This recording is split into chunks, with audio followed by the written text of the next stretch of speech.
Est-ce que vous êtes déjà dit, je suis pas prêt, je passe pas à l'action, je reste dans ma situation habituelle de confort?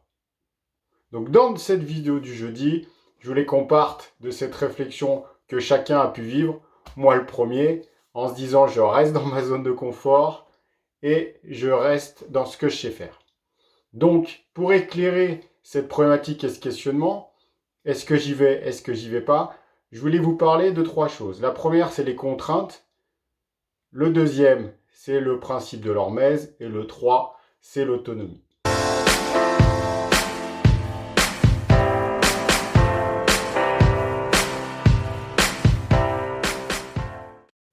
On s'est dit, j'ai une nouveauté, je suis pas prêt, j'y vais pas. Et ben c'est parce qu'on va rencontrer de nouvelles contraintes. Or, les contraintes font partie du processus de développement et faire en sorte que vos organismes s'adaptent et qu'ils continuent à grandir. Donc, contrainte, ça nous emmène à la définition du principe de l'hormèse. Donc, je vous mettrai la définition précisément dans la vidéo. Mais le principe général de l'hormèse, c'est qu'on met l'organisme face à une contrainte un peu plus forte qu'il vit d'habitude. Et celui-ci va trouver les ressources internes pour s'adapter et passer à un niveau supérieur. Voilà pour le principe de l'hormèse. Et qui dit se confronter à des contraintes et s'adapter, c'est aussi le faire de manière consciente et seul pour tendre vers l'autonomie. Ça, c'est le troisième point.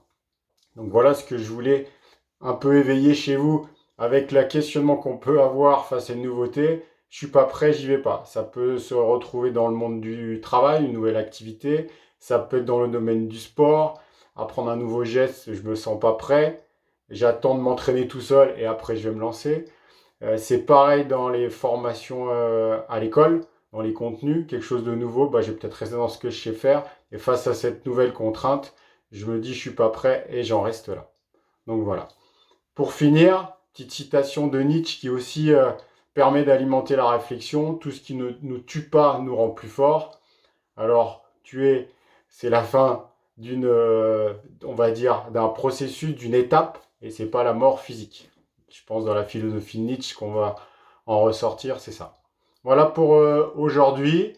Donc, à chaque moment qu'on se dit on n'est pas prêt, en fait, on l'est. Il faut juste passer à l'action et accepter ces nouvelles contraintes et faire en sorte que derrière, on s'adapte. Notre organisme, notre façon de vivre, de percevoir les choses va évoluer. Et vous verrez derrière, vous allez retrouver un niveau supérieur de confiance, d'estime de vous. Physiquement, vous serez aussi plus fort. Donc là, pareil, ceux qui veulent des petits conseils sur comment développer le système adaptatif d'un point de vue physique, énergétique ou mental, ou même sur leur orientation professionnelle dans leur choix face aux nouvelles contraintes, je suis prêt à vous accompagner, vous guider dans vos questionnements pour vous dire ensuite, chouette, je suis content, finalement j'étais prêt, il fallait juste que je me lance. Voilà. Donc bonne semaine à tous et vous êtes prêts, hein, n'oubliez pas. Allez, ciao, ciao.